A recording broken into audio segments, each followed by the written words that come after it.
informação desportiva um grande avanço, isso vai consolidando uma política. E isso que é importante. Por quê? Porque essa questão de política de informação surgiu muito com a questão da Guerra Fria, né? A questão dos Estados Unidos, da Rússia. E o importante nesses indicadores era a questão das Olimpíadas. Por quê? Que eram sempre dominadas, né, pelos Estados Unidos, pela Rússia, por Cuba. Então, realmente, os Estados Unidos envolveu muito investimento em formação desportiva. Ele sabia até as agências de fomento, as bolsas concedidas, os eventos realizados. Então, realmente, eu acho que esse evento marca um passo importante para consolidar uma política nessa área desportiva. O próprio Ministério do Esporte está consciente disso, que além de investimento, patrocínio, você tem que ter o acesso à informação desportiva. E não adianta ser um acesso complexo na informação, tudo tem que estar disponibilizado, as pessoas têm que ter compreensão. Por exemplo, com o advento da revolução tecnológica, o governo investiu muito na questão do governo eletrônico, né? Por quê? Porque o cidadão tem direito a essa informação, mas o governo não consegue ser totalmente democrático nessa área. Por exemplo, quando você pretende fazer um mestrado ou um doutorado na área esportiva, com uma bolsa da CAPES, do CNPq, você vai eletronicamente. Você entra no site, vai preenchendo o formulário. Bom, vamos supor que você não receba a bolsa. Você tem que saber os motivos. Quer dizer, na hora que esses motivos são orçamentários, você não tem acesso. Então, essa questão do próprio governo eletrônico tem que ser questionada. Por quê? Porque você teria, como cidadão brasileiro, você teria que ter todo esse tipo de informação. E na maioria dos sites você não consegue. Entra o orçamentário, de repente, dá uma pane no computador. Essa é uma vocação, quer dizer, a gente tem essa questão da democracia da informação, nós não temos ainda uma sensibilidade para isso. Esse é um cenário, né, para se construir essa política de informação em ciência e tecnologia. E é interessante, no Brasil, mesmo os órgãos que teriam a conotação de formular essa política, praticamente desconhece, né? Quando você dá uma visita na esplanada dos ministérios, aí que você tem a consciência de que não existe política nenhuma em informação. Por quê? Biblioteca geralmente está no subsolo. É difícil, tenta entender isso. É difícil você chegar no gabinete do ministro e a biblioteca está ao lado. Não. Aquilo parece que é uma coisa que não tem harmonia nenhuma, nenhum sentido. E com essa visão, com essa cultura, nós vamos ter que lutar muito para chegar a uma política informacional.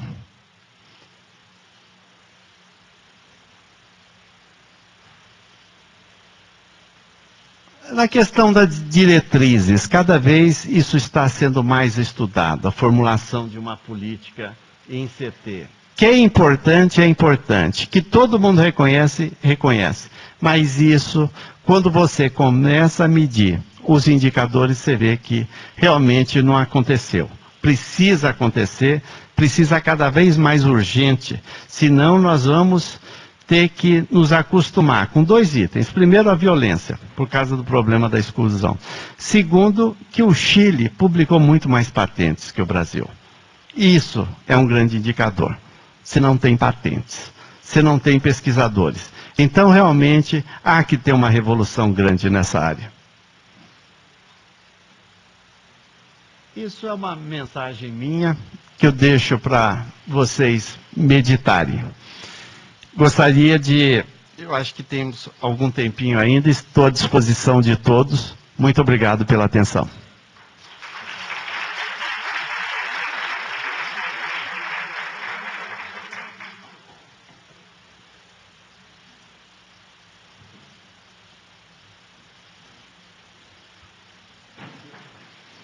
Alô. Vamos aproveitar os nossos minutos preciosos para questões, colocações. Posso começar? Claro. Bom, primeiro dizer que temos o prazer de ser parceiro do Instituto Brasileiro de Informação em Ciência e Tecnologia. O Centro Esportivo Virtual foi um dos primeiros parceiros do CER. E durante esse evento estamos realizando um treinamento do CER para os editores de revistas científicas em educação física e esportes. Eles estão por aqui, são 20 editores e somos parceiros do IBIC nisso e vamos continuar. A provocação seria, um congresso como esse tem a oportunidade de trazer autoridades das diversas áreas interfaceadas com o esporte, para que eles pensem um pouco, nos ajudem um pouco nessa direção. O senhor daria 3 passos para que a área de educação física e esportes caminhasse para ter essa consolidação que o senhor explicou na sua palestra? Quais seriam os passos fundamentais? O que a gente tem que fazer? Primeiro, eu diria que a questão da integração. Né? Essa questão da integração, os americanos fazem muito bem. Né? Os alunos de graduação já são acionados pelos órgãos de classe. Quer dizer, a grande força brasileira hoje é essa união em torno de órgãos de classe. Tem que ter, a força vem por aí. Segundo, os órgãos de classe têm que estar muito preparados e acompanhar muito bem a questão da capacitação.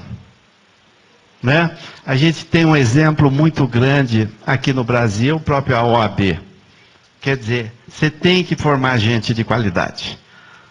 As instituições, os programas de mestrado, de doutorado são importantes, mas você tem que ter uma formação de primeiro mundo. E principalmente esses cursos terem um intercâmbio grande com outros países. Isso é vital. Outro caminho importante é o que vocês estão fazendo. Eventos, trazendo gente de fora, trocando ideias, intercâmbio. Isso é que se constrói uma política na área de desporto. Isso é de extraordinária importância. E a outra, e isso é um indicador extraordinário hoje, é produção científica. Tem que aumentar a produção, qualificar a produção, criar fontes de produção como revistas eletrônicas com critérios sólidos. Não adianta publicar qualquer artigo. Tem que consolidar uma política importante, uma bibliografia que seja uma referência para o crescimento da classe. Eu acho que, em síntese, são esses os passos mais importantes e creio que vocês, com toda a confiança, já estão dando. Obrigado. O microfone está circulando. Um aqui. Eu pediria que o professor se apresentasse. Obrigado. Bom dia, eu não falo muito bem português. Eu vengo de Chile. Mi nombre es Gustavo Rebolledo y represento al gobierno de Chile. Me ha parecido especialmente interesante lo que usted ha hecho en referencia al mediador de la información. Me gustaría saber, la realidad tanto de Chile como de Brasil son similares. ¿Es posible crear líneas de cooperación entre ambos países a través de los gobiernos? ¿Cómo lo haría usted? Olha, eu imagino que hoje o intercâmbio com Brasil e Chile é muito importante.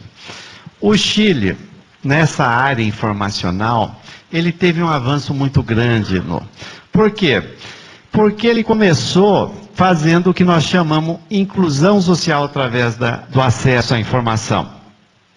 Hoje, se vocês chegarem a Santiago, utilizar o metrô de Santiago, tem uma das políticas mais eficazes de acesso ao livro. Em qualquer estação do metrô de Santiago, você pega um livro, lê e devolve em qualquer estação. Quer dizer, o Chile, nos últimos anos, está criando sua política de informação. A própria Biblioteca Nacional do Chile, a produção científica chilena é cada vez mais